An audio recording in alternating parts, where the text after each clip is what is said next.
Marcus Chen thought he was coming home to settle a debt and walk away forever. His loyal companion, a battle-scarred German shepherd named Atlas, had different plans entirely.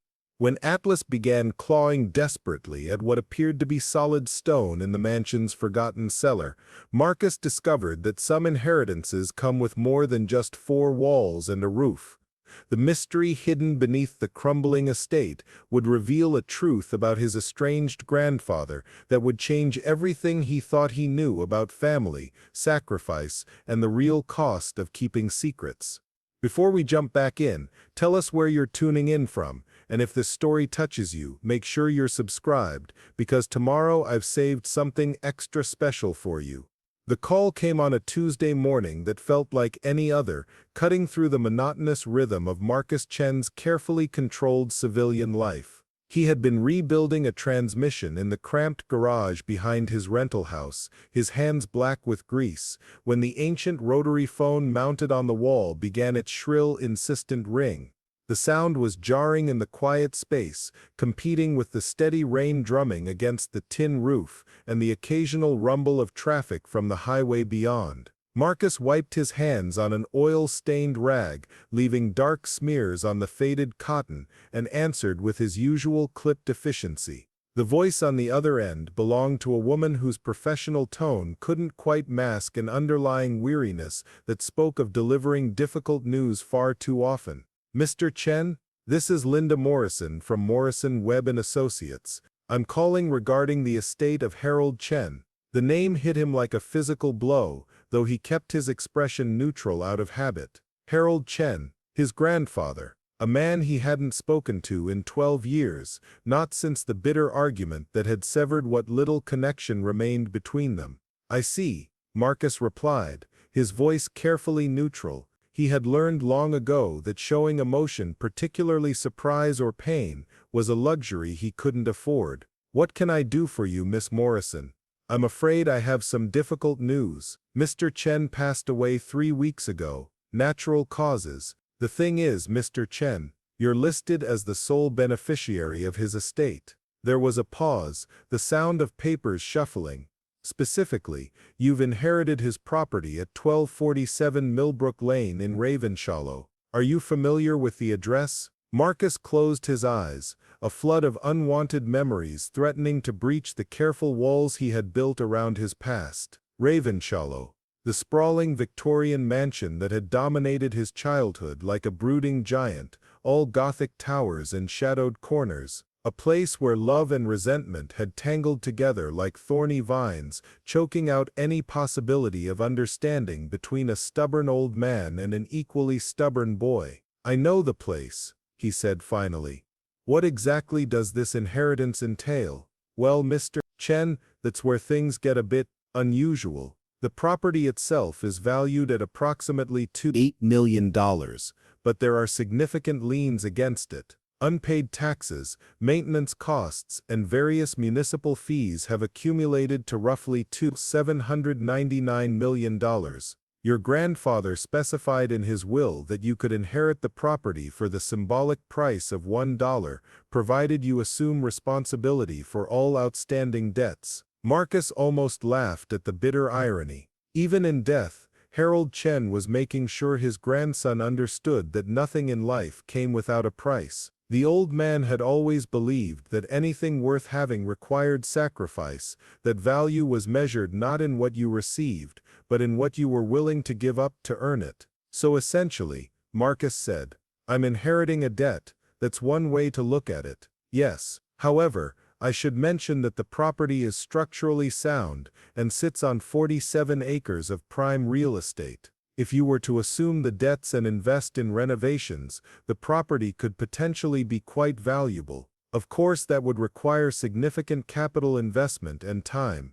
Time. The one thing Marcus had in abundance, and the one thing he least wanted to spend on anything connected to his past. He had built his post-military life around simplicity and solitude. His small rental house, his automotive repair work, his evenings spent reading or taking long walks with Atlas through the quiet suburban streets. It was a deliberately small existence, carefully calibrated to avoid the complications that came with caring too much about anything or anyone. "Mr. Chen, are you still there? I'm here. What happens if I decline the inheritance? The property would go to the state. It would likely be auctioned off to cover the debts, though given the condition of the house and the amount owed, it would probably be sold for demolition. The land would be more valuable than the structure at this point." Demolition. The word settled in his chest like a weight. For all the pain associated with that house, it was still part of his history.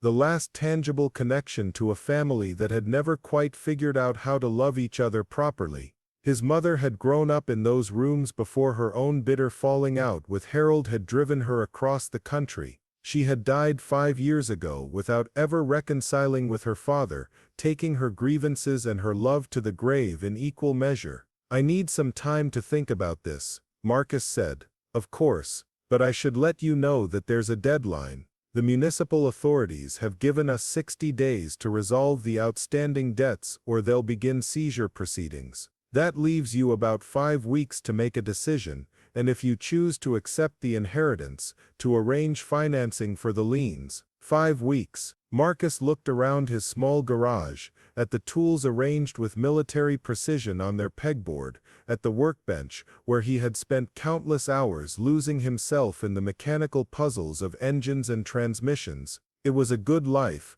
if a quiet one, predictable, safe. "I understand," he said. "I'll be in touch." After he hung up, Marcus stood in the sudden quiet of the garage, listening to the rain and the distant hum of the highway. Atlas, who had been lying in his usual spot near the workbench, rose and padded over to him. Preparing and narrating this story took us a lot of time, so if you are enjoying it, subscribe to our channel, it means a lot to us.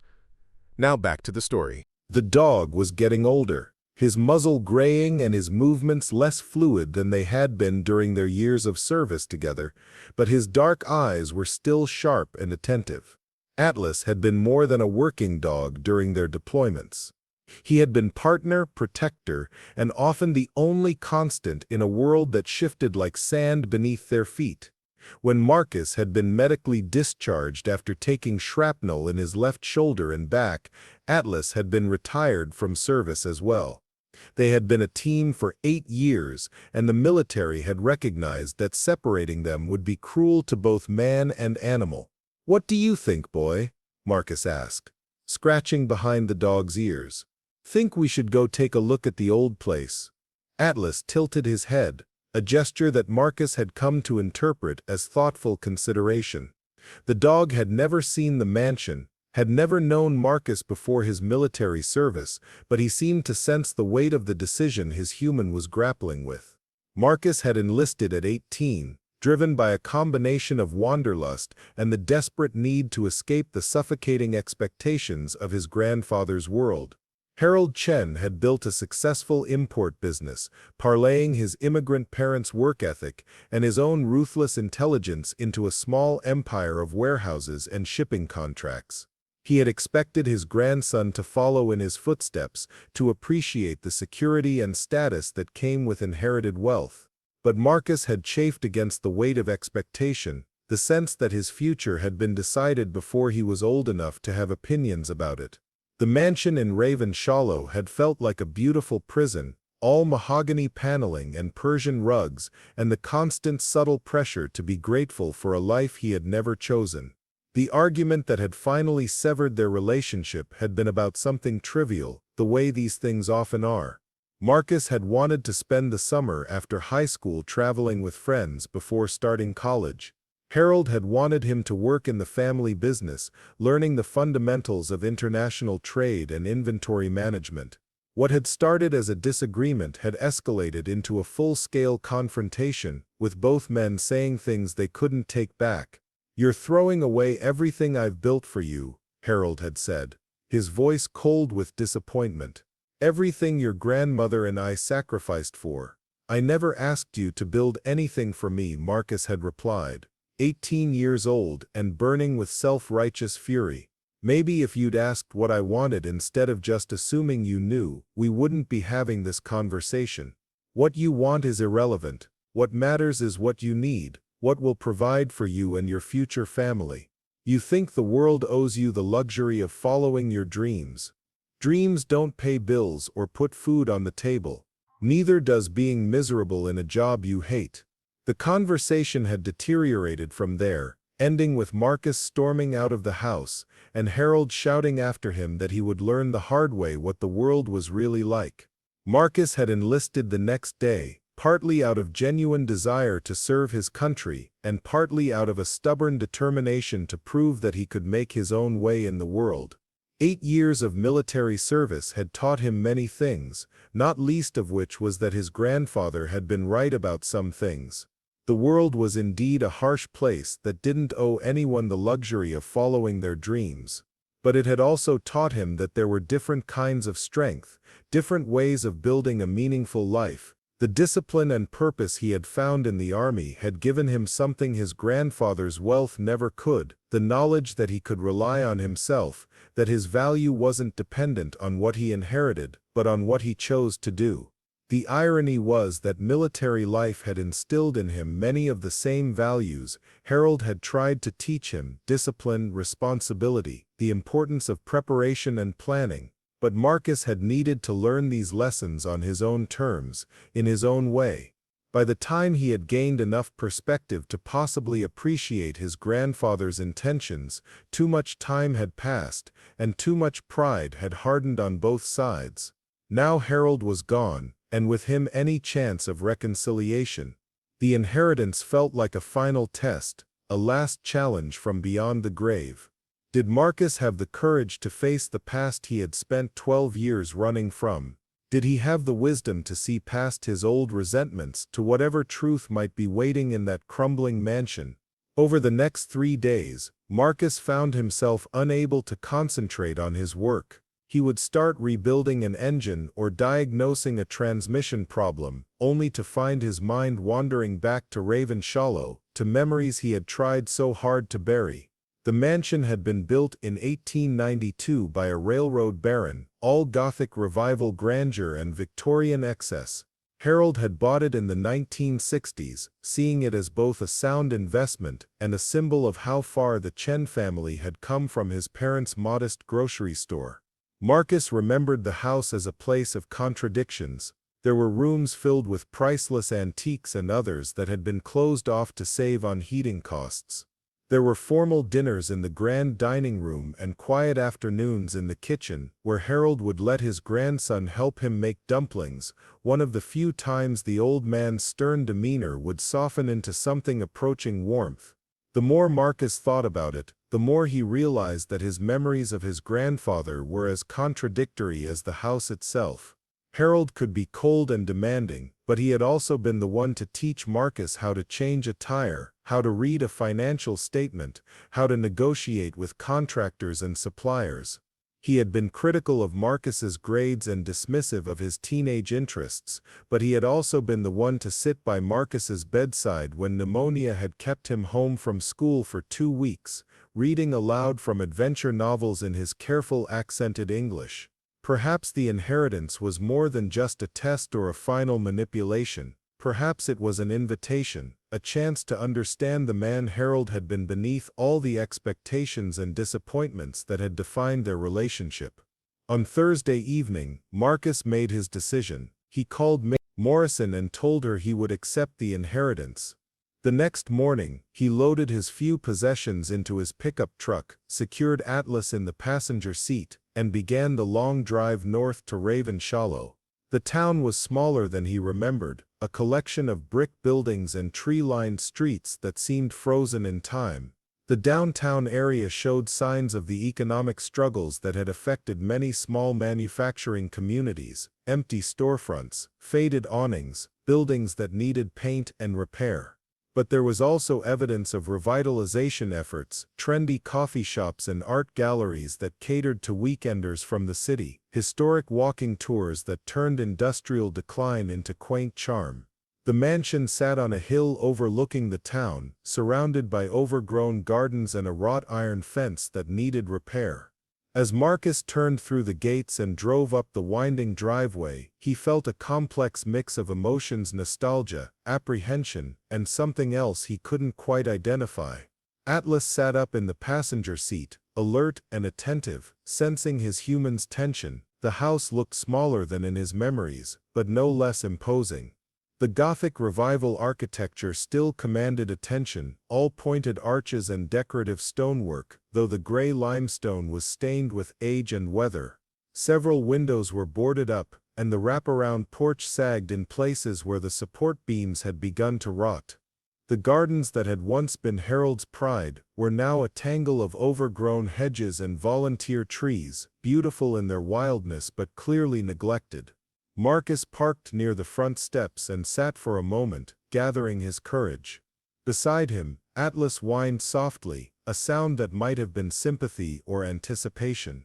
The dog had an uncanny ability to read his human's moods, and he seemed to understand that this place was significant in ways that had nothing to do with its size or grandeur.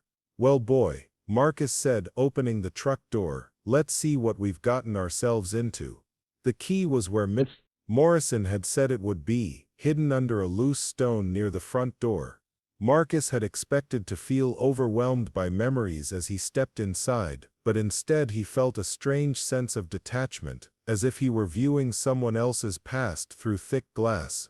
The foyer was exactly as he remembered: black and white marble floor, grand staircase with an intricately carved banister, crystal chandelier that caught and scattered the afternoon light. But it was also different, smaller and shabbier than his childhood memories had painted it. Dust motes danced in the slanted sunlight streaming through the tall windows. The air smelled of age and neglect, with undertones of the lemon oil Harold had used to polish the woodwork and the lingering ghost of the pipe tobacco he had smoked in his study. Everything was covered with a fine layer of dust, but nothing had been disturbed. It was as if Harold had simply stepped out for a moment and might return at any time. Atlas stayed close to Marcus as they walked through the rooms, the dog's claws clicking on the hardwood floors. His behavior was attentive but relaxed, none of the alertness he showed when he sensed potential threats. Whatever ghosts lived in this house, they weren't the kind that concerned a trained military dog. The formal living room was a museum of Harold's taste and aspirations: Persian rugs, mahogany furniture, oil paintings in gilt frames. The dining room still held the massive table where Marcus had eaten countless silent meals, struggling to make conversation with a grandfather who seemed more comfortable with ledgers and shipping manifests than with the messy emotional needs of a growing boy. Marcus found himself drawn to Harold's study, a room he had always found both fascinating and intimidating. It was dominated by a massive desk made of some dark, heavy wood, its surface still covered with the neat stacks of papers that had defined Harold's daily routine. Built-in bookcases lined the walls, filled with volumes on business, history, and philosophy. A globe bar sat in one corner, its brass fittings tarnished but still elegant. Behind the desk, mounted on the wall like a trophy, was Harold's purple heart. Marcus stared at it, feeling a familiar pang of confusion and resentment. His grandfather had never talked about his military service, deflecting Marcus's childhood questions with gruff dismissals or changes of subject. "The war is over," Harold would say. "What matters is what we build afterward." Only later, as an adult, had Marcus learned from relatives that Harold had been wounded in Korea, that he had spent months in a military hospital recovering from injuries that had left him with a permanent limp and chronic pain he never acknowledged. It was another piece of the puzzle that was his grandfather's character, another layer of complexity that Marcus had been too young and too angry to appreciate. He settled into Harold's chair, feeling the worn leather conform to his body in a way that spoke of decades of use. From this vantage point, he could see the entire study, could imagine Harold conducting business over the phone or poring over contracts and invoices. On the desk, beneath a glass paperweight, was a photograph Marcus had never seen before: Harold as a young man in military uniform standing beside a woman Marcus didn't recognize. Both were smiling, and Harold looked impossibly young and optimistic, nothing like the stern patriarch Marcus remembered. Atlas had wandered over to investigate a corner of the room where several cardboard boxes were stacked against the wall. The dog sniffed at them with interest, then looked back at Marcus as if to ask permission to investigate further. Marcus joined him, curious about what his grandfather might have stored away in his private sanctuary. The boxes were labeled in Harold's precise handwriting: business records 1995 to 2000, tax documents, personal correspondence. Marcus chose the last box and carefully opened it, finding it filled with letters, greeting cards, and photographs. Many of the letters were from business associates, but there were also personal notes from friends and family members, birthday cards from Marcus's mother during the years when they were still speaking, and dozens of letters from Marcus himself. He pulled out one of his own letters, dated from his second year of military service, and read it with the strange disorientation of encountering his younger self. The letter was cheerful and newsy, full of details about his training and his fellow soldiers, carefully edited to avoid anything that might worry Harold. At the bottom, in handwriting that looked impossibly young and eager, he had signed it "Love, Marcus," and added a postscript: "I hope you're proud of me." The letter had been read many times, judging by the worn creases and the careful way it had been refolded. Harold had kept it, along with all the others, in a box that suggested they were treasured rather than simply filed away. Marcus felt a strange tightness in his chest, a complicated mix of regret and something that might have been gratitude. He was so absorbed in the letters that he almost didn't notice Atlas's behavior becoming increasingly focused and intense.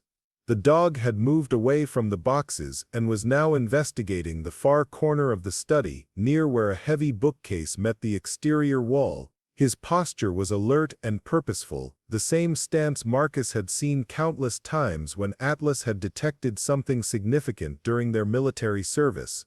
"What is it, boy?" Marcus asked, setting down the letters and joining the dog. Atlas was sniffing intently at the base of the bookcase, his tail rigid with concentration. He looked up at Marcus, then back at the bookcase, a clear communication that he had found something worth investigating. Marcus ran his hands along the base of the bookcase, feeling for anything unusual. The woodwork seemed solid and well made, but as he explored the corner where it met the wall, his fingers detected a slight gap in what should have been a seamless joint. He pressed against the wood, and was surprised to feel a slight give, as if the section wasn't as firmly attached as it appeared. Atlas whined softly, a sound Marcus had learned to interpret as encouragement or confirmation. The dog was rarely wrong about these things, and his military training had been focused on detection and discovery. If Atlas thought there was something worth investigating, Marcus had learned to trust that instinct. He went to Harold's desk and retrieved a heavy letter opener, using it to probe the gap more carefully. The wood was definitely loose, held in place by something other than nails or screws. As he worked, he could feel Atlas watching him intently, the dog's entire body vibrating with focused attention. With a soft click, a section of the bookcase swung inward on hidden hinges, revealing a dark opening that led into the wall itself.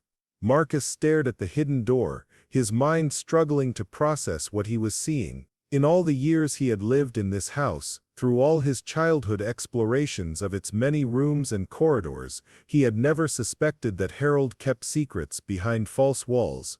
Cool air drifted from the opening, carrying scents of stone and earth that suggested the passage led downward, possibly into the mansion's cellar system.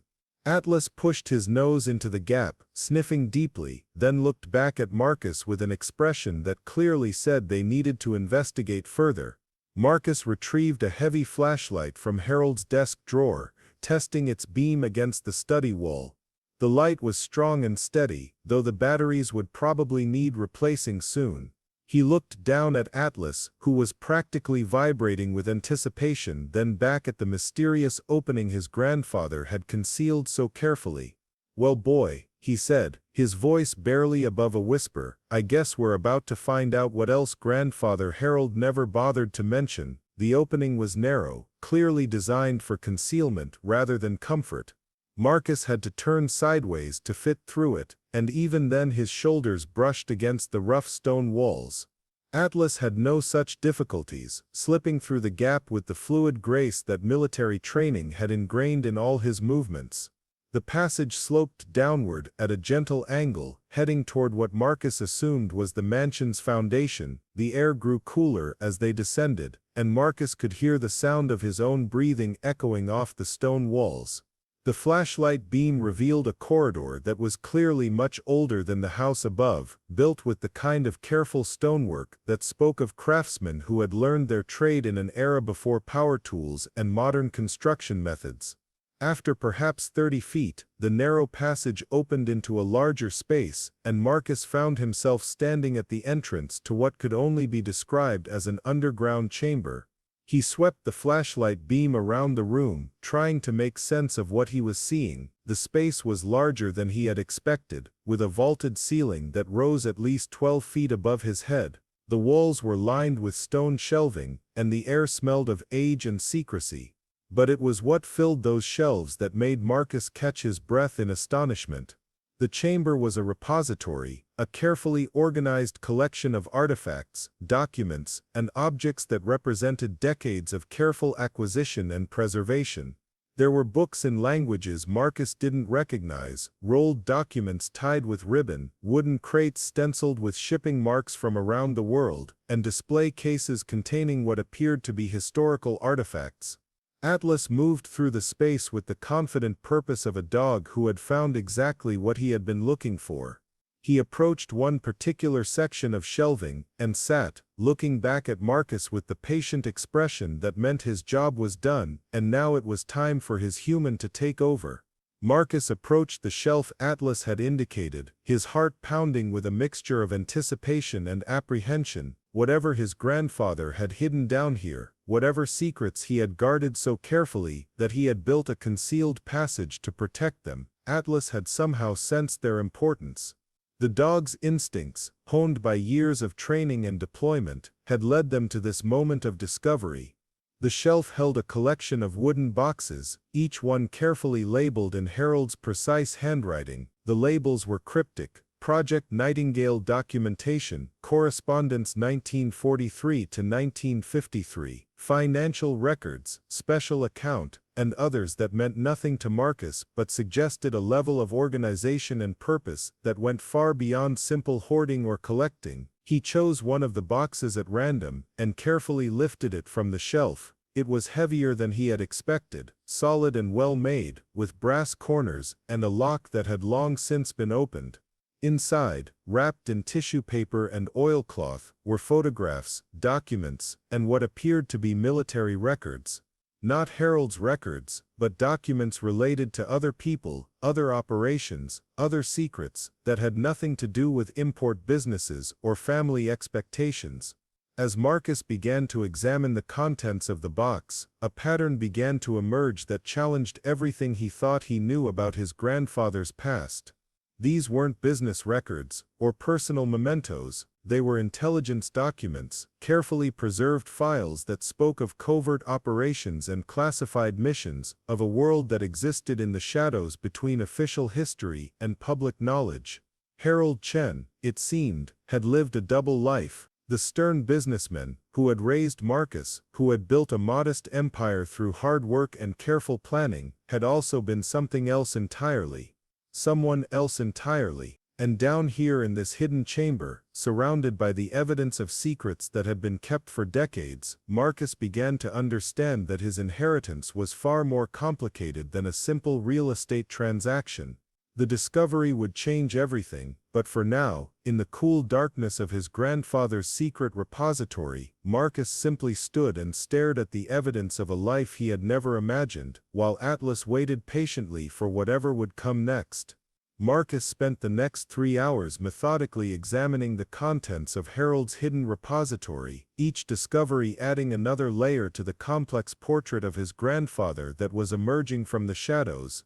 The chamber contained more than just intelligence documents. There were financial records showing transactions that had nothing to do with Harold's legitimate import business, correspondence with individuals whose names appeared in no family stories, and photographs of places Marcus had never heard Harold mention. One particular file caught his attention, marked simply Operation Jade Phoenix in Harold's careful handwriting.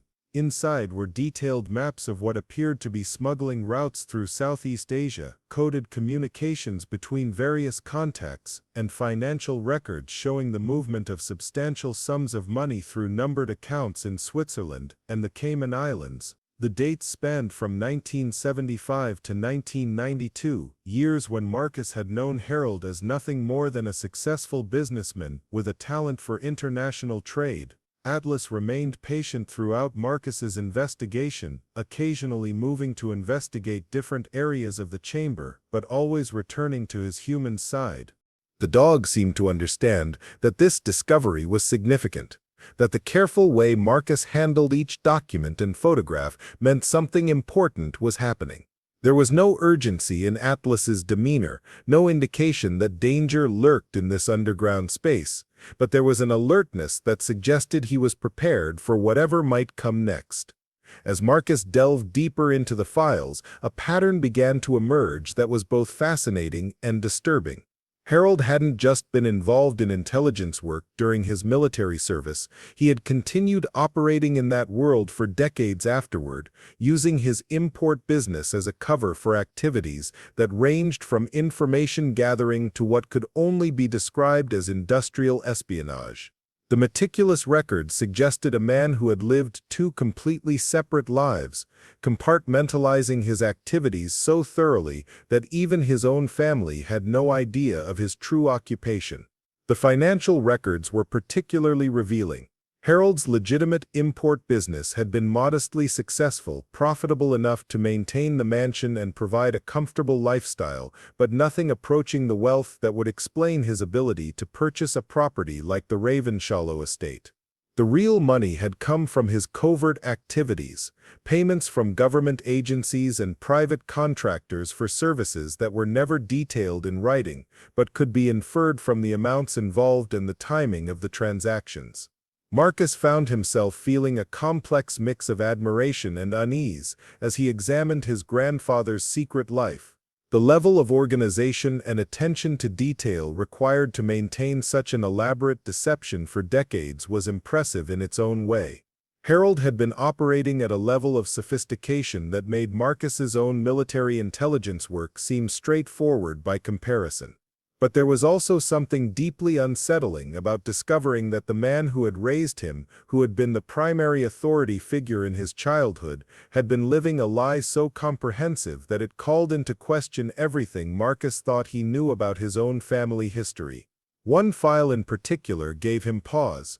It was labeled Background Check Marcus Chen and contained information about Marcus's military service that was far more detailed than anything that would have been available through normal channels. Harold had been monitoring his grandson's career, using his intelligence contacts to keep track of Marcus's assignments, his performance evaluations, and even his medical records following his injury and discharge. The file included copies of commendations Marcus had never mentioned in his letters home, medical reports detailing the extent of his injuries, and psychological evaluations that Marcus hadn't known existed. The realization that Harold had been watching him, tracking his progress through unofficial channels, added another layer of complexity to their relationship. Marcus had spent years believing that his grandfather was indifferent to his military service, that the old man saw it as an act of rebellion rather than genuine service to country. But the evidence before him suggested that Harold had been deeply invested in Marcus's career, proud of his achievements in ways he had never been able to express directly. A handwritten note clipped to one of Marcus's performance evaluations provided additional insight into Harold's thinking. In his precise script, Harold had written, "He has the instincts, natural talent for intelligence work, could be valuable asset if properly developed, consider approach after discharge." The note was dated just 2 months before Harold's death, suggesting that he had been planning to reveal at least some of his secrets to Marcus, to potentially recruit him into the same shadow world that had defined Harold's adult life. The discovery of that note changed everything for Marcus. It meant that his inheritance of the mansion wasn't just about settling debts or preserving family property. It was an invitation, a carefully orchestrated revelation designed to introduce Marcus to a world his grandfather had spent decades protecting him from. The timing of Harold's death, just months after making that note, suggested that fate had intervened before Harold could execute whatever plan he had been developing. As Marcus continued his exploration of the chamber, he began to notice details that suggested Harold had been preparing for this moment for years. Certain files were organized in a way that told a story, arranged so that someone discovering them would understand the progression of Harold's involvement in intelligence work from his military service through his decades as a civilian operative. There were explanatory notes attached to various documents, written in Harold's handwriting, that provided context for operations and individuals that would otherwise have remained mysterious. One section of the repository was devoted entirely to Harold's family history, but not the sanitized version Marcus had grown up hearing. These files contained the truth about Harold's parents, Marcus's great-grandparents, who had immigrated to America in the 1920s, fleeing not just poverty but political persecution in China. Harold's father had been a minor intellectual who had run afoul of local warlords, and the family's journey to America had been funded by contacts who expected repayment in the form of future services. The debt had been inherited by Harold, who had begun working with Chinese-American intelligence networks while still in high school. His military service in Korea hadn't been the beginning of his intelligence career, but merely a formalization of work he had already been doing for years.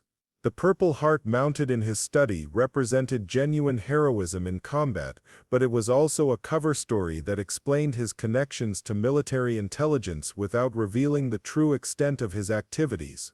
Understanding his grandfather's history helped Marcus make sense of many childhood memories that had never quite fit together properly.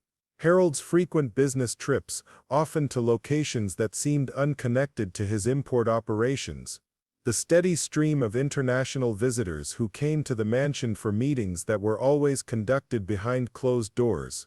The way Harold seemed to know things about world events before they appeared in the newspapers. Even his insistence on maintaining multiple bank accounts and safety deposit boxes, which Marcus had always attributed to immigrant caution about financial institutions, now revealed itself as operational security practiced by someone who understood the importance of compartmentalizing assets and identities. The repository also contained evidence of Harold's ongoing charitable work activities that had been conducted with the same secrecy as his intelligence operations. Records showed substantial donations to organizations supporting refugees from Southeast Asia, funding for scholarship programs that helped children of immigrants attend American universities, and financial assistance provided to families affected by various conflicts around the world. The charitable giving had been structured through multiple shell organizations and offshore accounts, making it impossible to trace back to Harold personally. Marcus began to understand that his grandfather's secrecy hadn't been driven entirely by operational necessity. Harold had been a man who preferred to let his actions speak rather than his words, who believed that genuine virtue was demonstrated through deeds rather than declarations. The same impulse that had led him to hide his intelligence work from his family had also led him to conduct his philanthropy anonymously, helping people without seeking recognition or gratitude. As the afternoon wore on and Marcus continued his investigation of the repository, Atlas began showing signs of restlessness.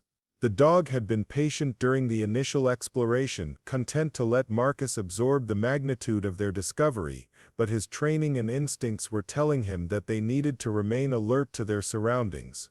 He began making regular circuits of the chamber, checking corners and investigating shadows with the systematic thoroughness that had kept them both alive during their military deployments. Marcus was so absorbed in the files that he almost missed Atlas's change in behavior, but years of partnership had taught him to pay attention to subtle shifts in the dog's demeanor, and he looked up from a particularly fascinating document about Harold's involvement in Cold War intelligence gathering to see Atlas standing rigid near the entrance to the chamber, his ears erect and his body tense with focused attention. The sound was barely audible, more of a vibration felt through the stone floor than something actually heard. But Atlas's reaction left no doubt that someone or something was moving through the mansion above them. Marcus quickly turned off his flashlight and moved to join Atlas near the entrance, both of them listening intently to the subtle sounds filtering down from the house above. Footsteps. Careful, deliberate footsteps moving through the rooms of the mansion, not the random creaking and settling of an old house, but the purposeful movement of someone who was searching for something, or someone. Marcus felt his military training kick in automatically, his mind shifting from curiosity about his grandfather's secrets to tactical assessment of their current situation. They were in a hidden chamber with only one known exit, and that exit led directly into Harold's study, where an intruder would likely be conducting their own search. The footsteps above suggested at least one person, possibly more, and their careful, methodical progress through the mansion indicated familiarity with the layout. These weren't random burglars or curious teenagers exploring an abandoned property. These were people who had come here with a specific purpose. Marcus's mind raced through the possibilities. Had someone been monitoring the mansion, waiting for him to arrive and claim his inheritance? Were Harold's former associates finally coming to collect something they believed he owed them? Or was this simply a coincidence, unconnected to the secrets hidden in the underground chamber? Atlas remained motionless beside him, every sense focused on the threat above. The dog's training had included scenarios exactly like this one, situations where remaining hidden was more important than taking action. He would wait for Marcus's command, ready to fight or flee as the situation required, but for now his job was to gather information about the threat they were facing. The footsteps paused directly above them, in what Marcus estimated was the location of Harold's study. He could hear the sound of furniture being moved, drawers being opened and closed, papers being shuffled. Someone was conducting a systematic search of Harold's desk and files, looking for something specific. The search was being conducted with professional efficiency, suggesting that their uninvited visitors had experience with this kind of operation. Marcus considered his options. The hidden entrance to the chamber was concealed behind the bookcase in Harold's study, which meant that discovery was a real possibility if the searchers were thorough enough. But revealing themselves by attempting to leave would almost certainly lead to a confrontation, and Marcus had no way of knowing how many people they were dealing with or what their intentions might be. The smart tactical choice was to remain hidden and hope that Harold's concealment methods were sophisticated enough to avoid detection. The chamber had remained secret for decades, which suggested that the hidden entrance was well designed and difficult to discover accidentally. But if these people knew about Harold's intelligence background, they might also know about his tendency to create hidden spaces and bolt holes. As if responding to Marcus's concerns, Atlas shifted position slightly and directed his attention toward a different area of the chamber. Following the dog's gaze, Marcus noticed something he had missed during his initial exploration. In the far corner of the room, partially concealed behind a stack of wooden crates, was what appeared to be another passage leading deeper into the mansion's foundation. Moving as quietly as possible, Marcus made his way to the corner Atlas had indicated. Behind the crates, he discovered another stone archway leading to a narrow tunnel that extended beyond the range of his flashlight.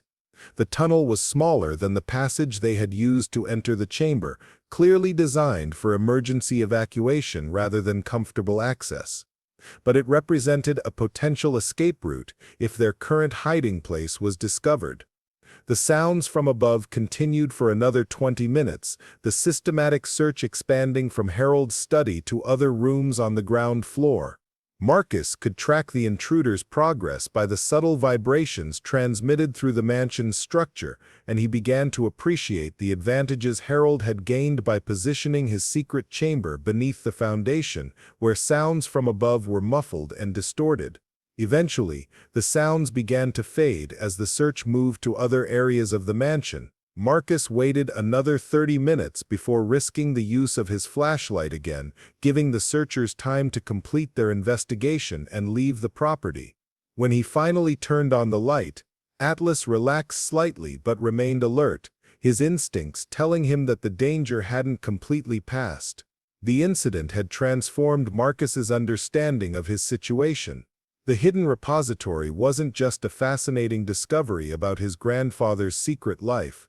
It was potentially valuable or dangerous enough that other people were actively searching for it. Harold's death had apparently triggered interest from individuals who believed he had left behind something worth finding, and Marcus's arrival at the mansion had provided them with the opportunity they had been waiting for. Examining the files with this new perspective, Marcus began to notice details that suggested Harold had been preparing for exactly this scenario. Certain documents were marked with codes that might indicate their relative importance or sensitivity. Financial records were organized in a way that suggested Harold had expected them to be discovered and examined by someone with intelligence training. Even the layout of the repository seemed designed to tell a specific story to a specific audience. Marcus realized that Harold had been grooming him for this role long before either of them had understood that it was happening. The old man's insistence on discipline and attention to detail, his emphasis on the importance of understanding complex systems and international relationships, his subtle encouragement of Marcus's interest in military service, had all been preparation for this moment. Harold had been training his successor without either of them realizing it was happening. The revelation was both humbling and overwhelming. Marcus had spent years believing that he was disappointing his grandfather by choosing military service over the family business, but Harold had apparently seen Marcus's military training as valuable preparation for work in the intelligence community, and his seemingly arbitrary demands for excellence had actually been tests designed to evaluate Marcus's suitability for a much more demanding career. Understanding Harold's true intentions helped explain the old man's behavior during their final argument. His apparent anger at Marcus's decision to enlist hadn't been disappointment, but frustration at losing control over his grandson's development. Harold had been planning to reveal his secrets gradually, to ease Marcus into the intelligence world under careful supervision. Marcus's abrupt departure for military service had disrupted those plans, forcing Harold to find other ways to monitor his grandson's progress and evaluate his potential. The implications were staggering. If Marcus chose to follow the path Harold had laid out for him, he would be inheriting more than just a mansion and a collection of secret files. He would be taking over an intelligence operation that had been running for decades, accepting responsibility for contacts and commitments that stretched around the world. The financial resources Harold had accumulated through his covert activities would come with corresponding obligations to the people and organizations that had funded his operations, but there was also the question of whether Harold's former associates would accept Marcus as a legitimate successor. The search of the mansion suggested that at least some people were operating under the assumption that Harold's death had created a vacuum that needed to be filled, but they might not be willing to accept an untested newcomer as his replacement. Marcus's military experience gave him relevant skills, but the intelligence world Harold had operated in was very different from the straightforward military operations Marcus was familiar with. As Marcus continued examining the repository, he found evidence that Harold had been anticipating these challenges. Several files contained detailed assessments of various individuals and organizations that might become problems following Harold's death. There were contingency plans for different scenarios, ranging from hostile takeovers by competing intelligence networks to government investigations into Harold's activities. Some of the plans involved liquidating assets and disappearing entirely, while others outlined strategies for maintaining operational continuity under new leadership. One file was specifically labeled Instructions for Marcus and contained what appeared to be Harold's final wishes regarding the future of his intelligence operation. The document was written in the form of a letter, apparently composed during Harold's final months when he must have realized that his health was failing and that he needed to make arrangements for his eventual successor. The letter began with an apology for the years of secrecy and deception, explaining that Harold's activities had been motivated by genuine patriotism and a desire to protect his family from the dangers inherent in intelligence work. Harold acknowledged that his methods had been flawed, that his inability to communicate openly with Marcus had damaged their relationship in ways that could never be fully repaired. But he also expressed pride in Marcus's military service and confidence in his ability to handle the challenges that would come with inheriting Harold's legacy. The core of the letter outlined Harold's vision for the future of his intelligence network. Rather than simply continuing his operations unchanged, Harold wanted Marcus to consider transitioning the network toward more legitimate activities, using the connections and resources Harold had built to support humanitarian work and conflict resolution efforts. The letter included detailed proposals for converting smuggling routes into channels for refugee assistance, transforming intelligence-gathering operations into human rights monitoring efforts, and using Harold's financial networks to fund development projects in regions affected by various conflicts.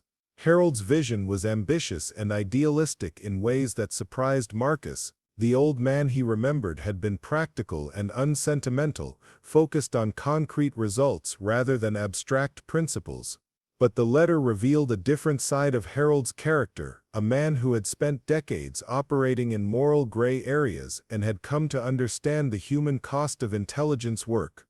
His desire to transform his network into something more constructive seemed to reflect genuine remorse for some of the activities he had been involved in over the years.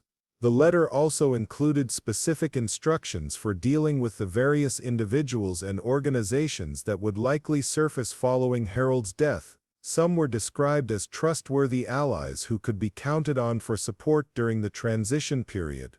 Others were characterized as potential threats who would need to be handled carefully or avoided entirely. A few were marked as actively hostile, people who had been waiting for Harold's death as an opportunity to settle old scores or seize control of his operations. Reading Harold's assessments of his former associates, Marcus began to understand the complexity of the world he was being invited to enter.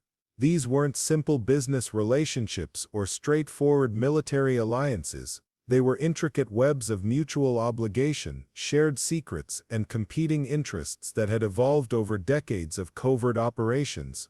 Successfully navigating these relationships would require not just intelligence and courage, but a sophisticated understanding of human psychology and international politics.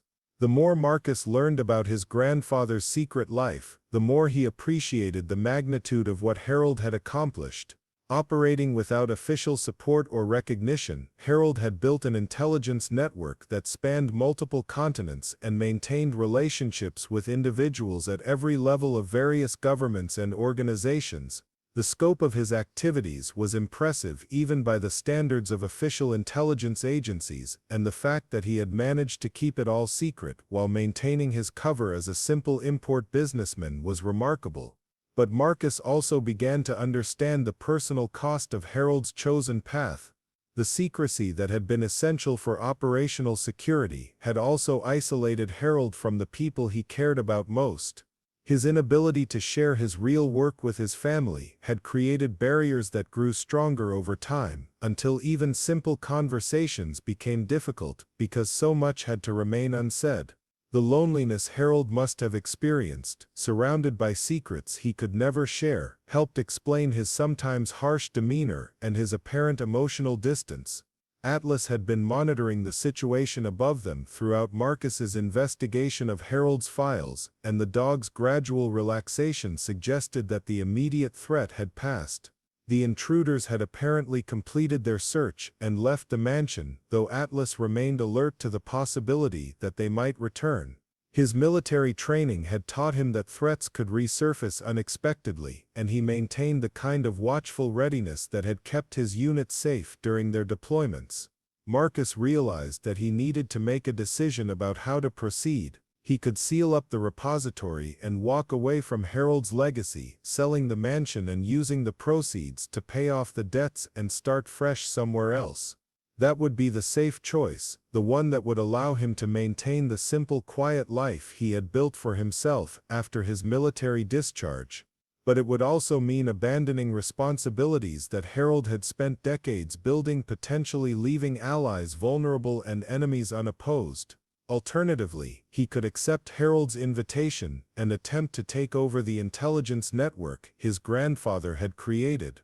That path offered the possibility of meaningful work and significant financial rewards, but it also carried enormous risks. Marcus would be entering a world where mistakes could be fatal, where trust was a luxury that could never be fully afforded, and where the moral complexities of intelligence work could gradually erode one's sense of right and wrong. As Marcus weighed his options, he found himself thinking about the values that had guided his military service. He had enlisted not just to escape his grandfather's expectations, but because he believed in serving something larger than himself. The army had given him purpose and direction, a sense that his efforts were contributing to important goals even when the immediate results weren't visible. Harold's intelligence network, transformed according to the vision outlined in his letter, could provide similar purpose while allowing Marcus to use skills and knowledge he had developed over years of service. The deciding factor was Atlas's behavior throughout their exploration of the repository. The dog had shown no signs of distress or alarm about the materials they had discovered, no indication that he sensed danger or deception in Harold's secret files.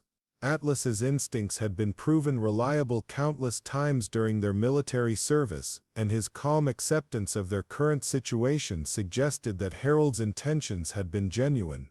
If the dog trusted this place and these revelations, Marcus was inclined to trust them as well.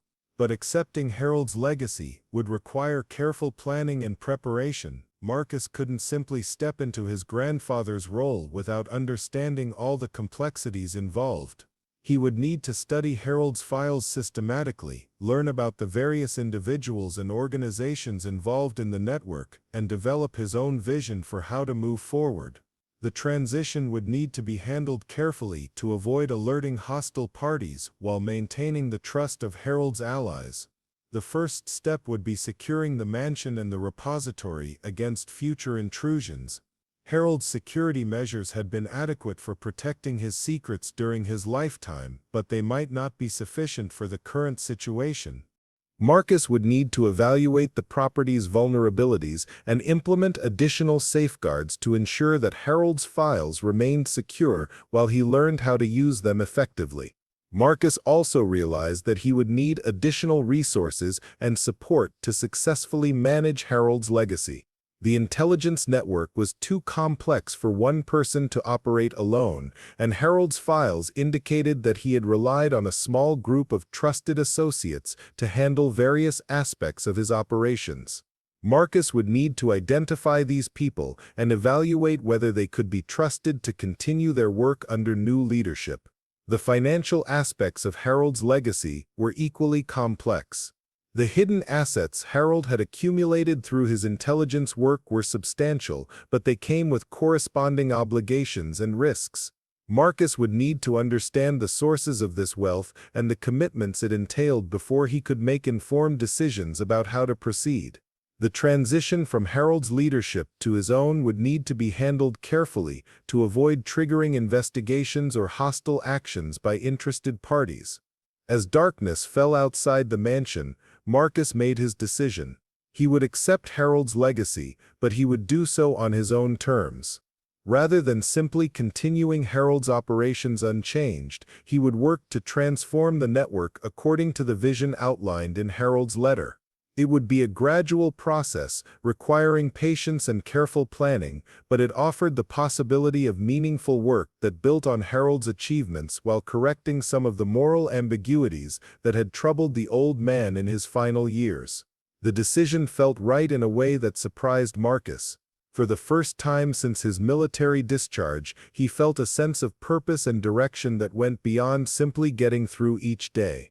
Harold's legacy was complex and challenging, but it also represented an opportunity to use his skills and experience in service of goals that mattered. The transition wouldn't be easy, but Marcus had never been afraid of difficult challenges. Atlas seemed to sense the shift in Marcus's thinking, and the dog's demeanor became more relaxed and confident.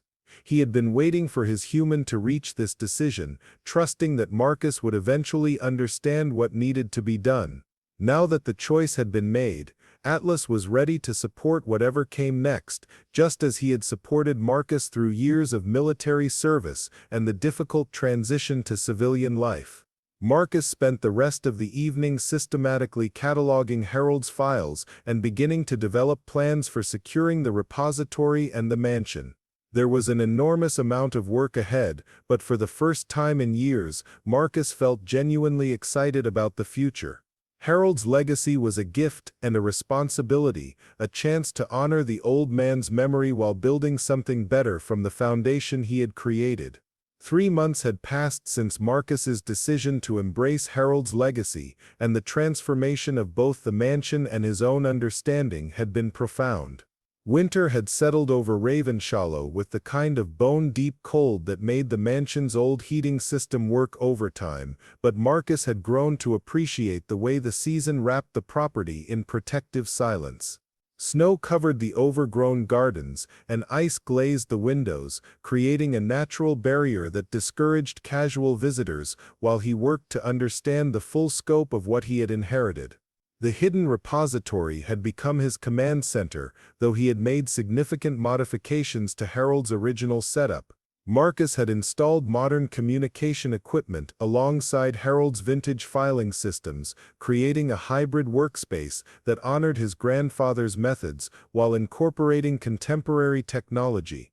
Atlas had claimed a corner of the chamber where he could monitor both the entrance from above and the emergency tunnel that led deeper into the mansion's foundation system. Marcus's days followed a routine that would have seemed familiar to Harold, though with important differences. He spent mornings studying the intelligence files, mapping out the network of contacts and operations that Harold had built over decades of careful work. Afternoons were devoted to communication with Harold's former associates, carefully introducing himself and explaining his vision for the future of their collaborative efforts. Evenings belonged to planning and preparation, as Marcus worked to transform Harold's reactionary intelligence gathering into the proactive humanitarian network outlined in the old man's final letter. The process had been far more complex than Marcus had initially anticipated. Harold's network included individuals and organizations operating in dozens of countries, each with their own agendas and expectations.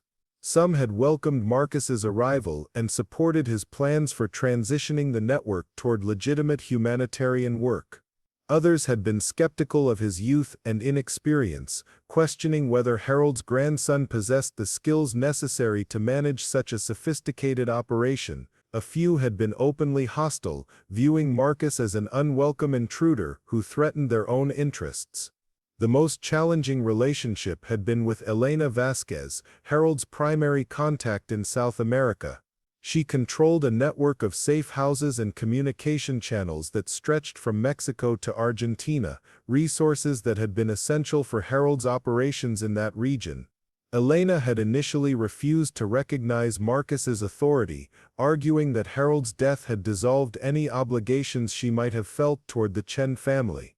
Their first video conference had been tense and unproductive, with Elena treating Marcus as an amateur who had stumbled into a world he couldn't possibly understand. She had questioned his military credentials, dismissed his plans for humanitarian transformation as naive idealism, and made it clear that she saw no reason to continue cooperating with Harold's successors. The conversation had ended with Elena's blunt statement that she would be pursuing independent operations and that Marcus should find other sources of support for his activities in Latin America. Marcus had spent weeks developing a strategy for winning Elena's trust and cooperation. He had studied Harold's files on her background and operations, learning about the personal tragedies and political upheavals that had shaped her worldview. Elena had lost family members to government death squads in El Salvador during the 1980s, and her initial involvement with Harold's network had been motivated by a desire to prevent similar atrocities in other countries. Understanding her motivations helped Marcus craft an approach that addressed her concerns, while demonstrating his own commitment to protecting vulnerable populations. The breakthrough had come when Marcus had used Harold's intelligence network to warn Elena about a planned government crackdown on refugee camps in Guatemala. The information had allowed her to evacuate several hundred people to safety before the military raids began, saving lives and preserving the infrastructure of support networks that had taken years to establish. Elena's gratitude for the warning had opened the door to more substantive discussions about the future of their cooperation. Their second video conference had been markedly different from the first. Elena had acknowledged Marcus's competence and expressed cautious interest in his humanitarian transformation plans. She had also shared intelligence about Chinese smuggling operations that were using some of Harold's old routes, information that proved valuable for both Marcus's understanding of current threats and his efforts to redirect those channels toward legitimate refugee assistance work. The relationship with Elena had become a model for Marcus's approach to other challenging contacts within Harold's network. Rather than simply asserting his inherited authority, he had focused on demonstrating his value through concrete actions and strategic intelligence sharing. The approach required patience and careful planning, but it had proven effective at converting skeptical associates into willing collaborators. Not all of Harold's former contacts had been amenable to persuasion, however. Viktor Petrov, who had managed Harold's operations in Eastern Europe, had attempted to seize control of several financial accounts following Harold's death. When Marcus had blocked the transfers and demanded an accounting of Petrov's activities, the Russian had responded with threats that went far beyond mere business disputes. Intelligence from other sources suggested that Petrov was planning more direct action to eliminate Marcus as a potential threat to his expanded operations. The situation with Petrov had forced Marcus to confront the darker aspects of Harold's legacy. The old man's files contained detailed information about Petrov's background, including evidence of his involvement in arms trafficking and political assassinations. Harold had apparently tolerated Petrov's illegal activities as long as they served broader strategic purposes, but Marcus found the moral compromises involved deeply troubling. Marcus's decision to cut ties with Petrov entirely had been both principled and practical. He couldn't transform Harold's network into a legitimate humanitarian operation while maintaining relationships with individuals involved in criminal enterprises. But breaking with Petrov also meant accepting the risk of retaliation, and Marcus had spent considerable time and resources implementing security measures to protect himself and the mansion from potential attacks. The security upgrades had been extensive and sophisticated. Marcus had installed motion sensors throughout the mansion's grounds, hidden cameras that monitored all approaches to the property, and communication equipment that allowed him to maintain contact with local law enforcement and federal authorities if necessary. The hidden repository had been reinforced with additional security measures, including a secondary escape route that connected to natural caves beneath the mansion's foundation. Atlas had been central to the security planning, his military training and natural instincts providing early warning of potential threats. The dog had adapted quickly to their new routine, establishing patrol patterns that covered the mansion's most vulnerable areas while remaining alert to changes in the local environment. His presence had deterred several attempted intrusions by individuals who might have been working for Petrov or other hostile parties. The most serious security incident had occurred in January, when 3 armed men had attempted to breach the mansion's perimeter during a heavy snowstorm. Atlas had detected their approach while they were still more than half a mile away, giving Marcus time to implement defensive measures and contact backup support. The intruders had ultimately been driven off by a combination of Marcus's own defensive preparations and the arrival of local law enforcement, but the incident had demonstrated the very real dangers associated with Harold's legacy. Marcus had used the attempted break-in as an opportunity to strengthen his relationship with local authorities. Rather than trying to hide his grandfather's intelligence background, he had shared selected information with federal agents who were investigating the incident. His military credentials and cooperation with the investigation had helped establish his credibility as a legitimate operator, rather than a criminal successor to Harold's activities.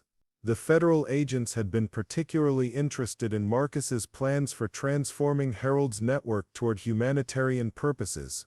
They had provided informal support for his efforts to eliminate criminal elements from his inherited operations while maintaining relationships that served American strategic interests.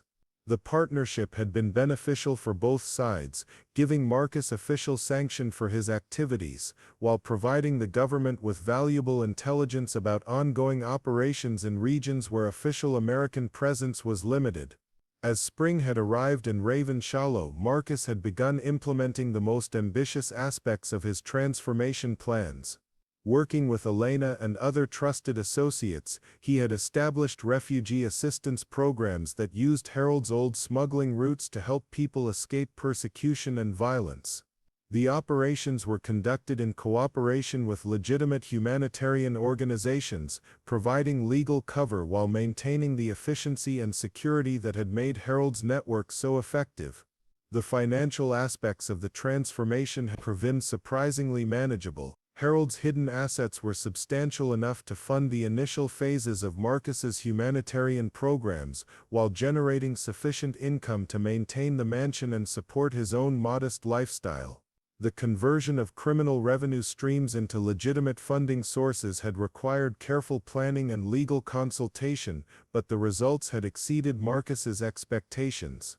One of the most successful programs had been the establishment of educational scholarships for children from conflict zones. Working with Elena's contacts in Latin America and similar networks in other regions, Marcus had created pathways for promising young people to attend American universities while their families received protection and support. The program had helped dozens of families while building goodwill with local communities and government officials who appreciated the positive impact on their regions. Marcus had also used Harold's connections to support conflict resolution efforts in several countries where the old man had maintained intelligence-gathering operations.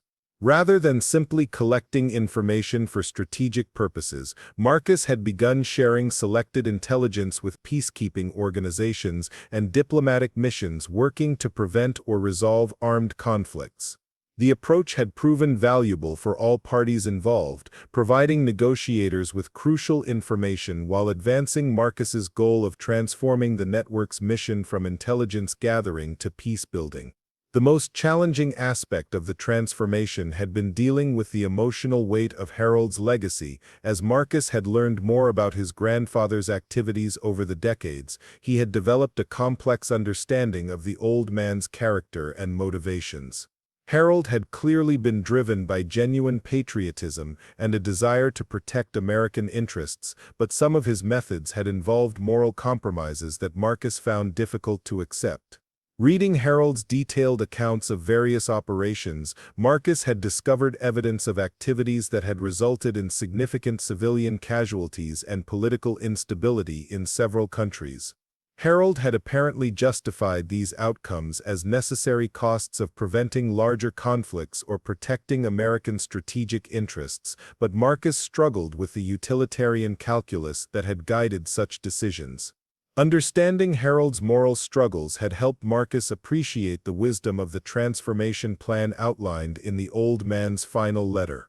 Harold had clearly come to regret some of his activities and had wanted his successor to find better ways of achieving similar strategic goals. The humanitarian transformation wasn't just Marcus's vision for the future, it was Harold's attempt to atone for the moral compromises of his past. The emotional reconciliation with Harold's memory had been as important as the practical transformation of his network. Marcus had gradually developed a more nuanced understanding of his grandfather, seeing him not as the cold authority figure of his childhood memories, but as a complex man who had struggled to balance competing loyalties and moral imperatives. The old man's inability to share his real work with his family had created barriers to emotional intimacy, but it had also been necessary for protecting the people he loved from the dangers inherent in his chosen profession. Marcus had found particular meaning in Harold's collection of personal photographs, many of which had been taken during humanitarian missions that were never documented in official records. Images of Harold distributing medical supplies to refugees, helping to evacuate civilians from conflict zones, and working with local leaders to establish safe passage routes had revealed a side of his character that Marcus had never known existed. The discovery of Harold's humanitarian activities had helped Marcus understand the true purpose of the mansion's hidden repository. It wasn't just a storage facility for intelligence documents, it was a memorial to the people Harold had helped over the decades of his covert career. The careful organization of the files reflected Harold's desire to preserve the stories of individuals and communities that had been affected by his work, ensuring that their experiences wouldn't be lost to official secrecy and bureaucratic indifference. As Marcus had worked to understand and honor Harold's legacy, he had also been building his own relationships within the transformed network. His military background and genuine commitment to humanitarian principles had earned him respect from associates who had initially been skeptical of his youth and inexperience. The network that was emerging under his leadership was different from what Harold had built, but it maintained the efficiency and effectiveness that had made the old man's operations so successful.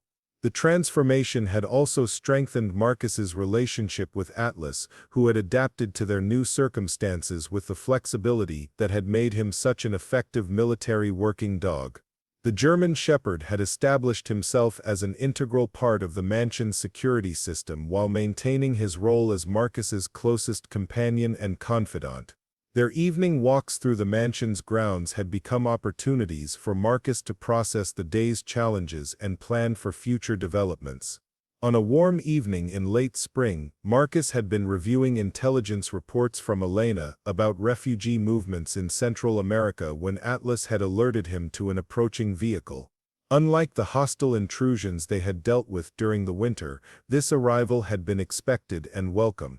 Sarah Martinez, a federal agent who had been Marcus's primary contact with official authorities, had come to discuss expanded cooperation between his humanitarian network and government agencies.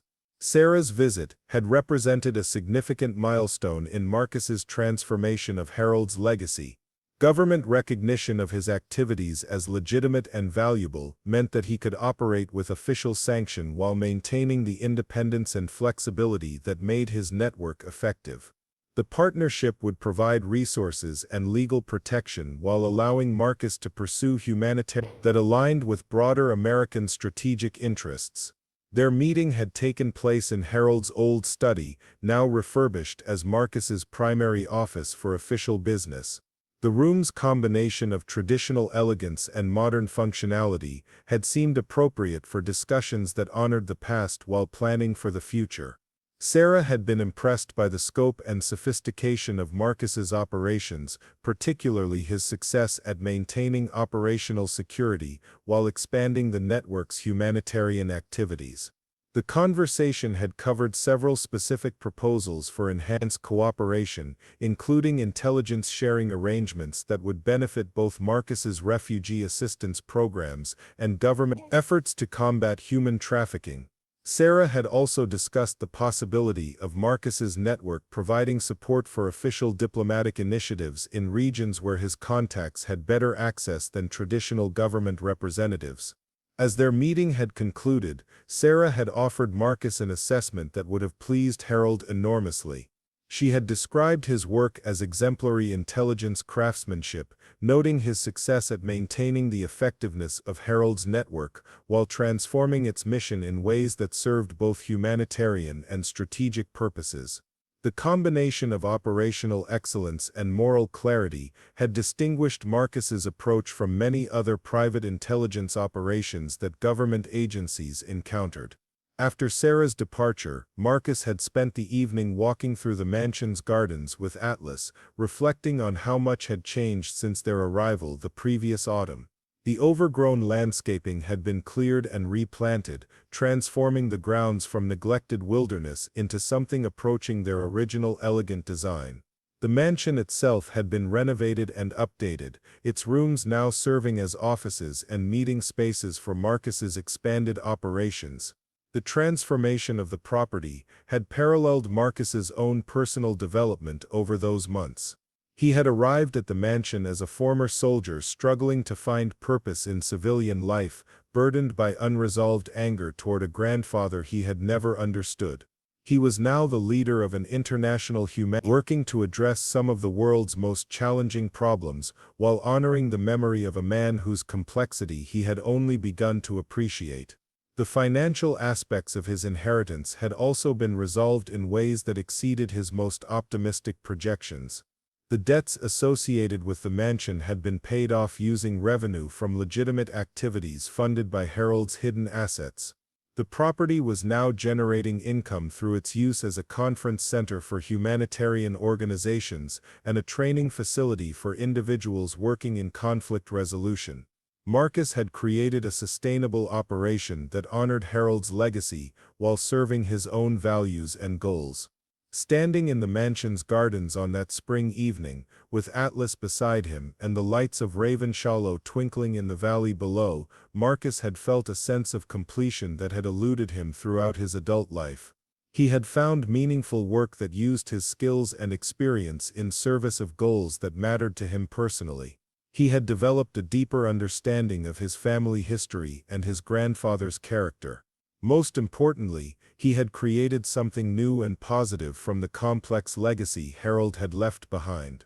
The future held challenges and uncertainties, but Marcus faced them with confidence born of experience and achievement. His network was growing and evolving, developing new capabilities and expanding into regions where humanitarian assistance was desperately needed. His relationships with government agencies and international organizations were providing opportunities for larger-scale projects that could have significant impact on global problems. Atlas had sensed the change in his human's mood and demeanor over those months, observing Marcus's transformation from a man haunted by past conflicts to someone energized by future possibilities. The dog's own role had evolved as well, from simple companionship to active partnership in work that mattered to both of them. Their bond had deepened through shared challenges and achievements, creating a relationship that transcended the traditional boundaries between human and animal.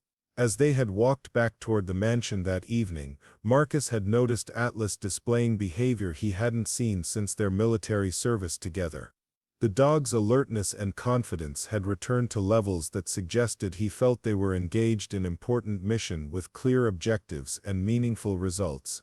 Atlas had found his purpose again, just as Marcus had found his.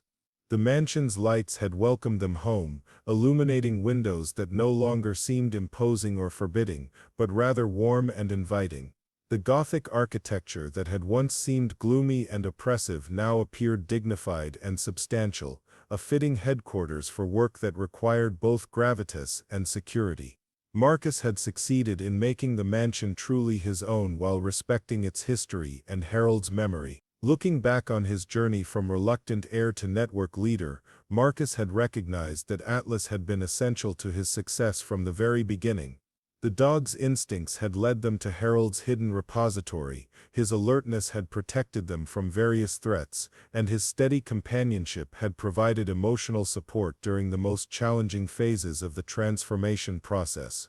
Without Atlas, Marcus might never have discovered the truth about Harold's legacy, or found the courage to embrace the responsibilities that came with it. The partnership between Marcus and Atlas had become a symbol of the broader transformation Marcus had achieved. Just as he had learned to combine his military training with humanitarian principles, Atlas had adapted his protective instincts to serve peaceful purposes while maintaining the effectiveness that had made him such a valuable military working dog. Their relationship demonstrated that strength and compassion weren't mutually exclusive, that it was possible to be both tough and caring, both strategic and ethical. As spring had turned toward summer, Marcus had begun planning the next phase of his network's evolution. The success of his initial humanitarian programs had generated interest from other organizations and potential funders who wanted to support similar initiatives. Marcus was exploring partnerships that could dramatically expand his network's capacity while maintaining the operational security and moral clarity that had made his approach so effective. The legacy Harold had left behind had proven to be far richer and more complex than a simple real estate inheritance. It had included not just financial assets and intelligence networks, but also hard-won wisdom about the challenges of operating in morally ambiguous environments while maintaining personal integrity. Marcus had learned to navigate those challenges successfully, creating something that honored Harold's memory while serving his own values and goals. The mansion in Ravenshallow had become more than just Marcus's home. It was the headquarters of an organization that was making a real difference in the world. The hidden repository that had once stored Harold's secrets now housed the planning documents and communication equipment for humanitarian operations that were helping people across multiple continents. The transformation had been complete in every sense, changing not just the nature of the work being conducted, but also its moral foundation and ultimate purpose. Up next, you've got two more standout stories right on your screen. If this one hit the mark, you won't want to pass these up. Just click and check them out.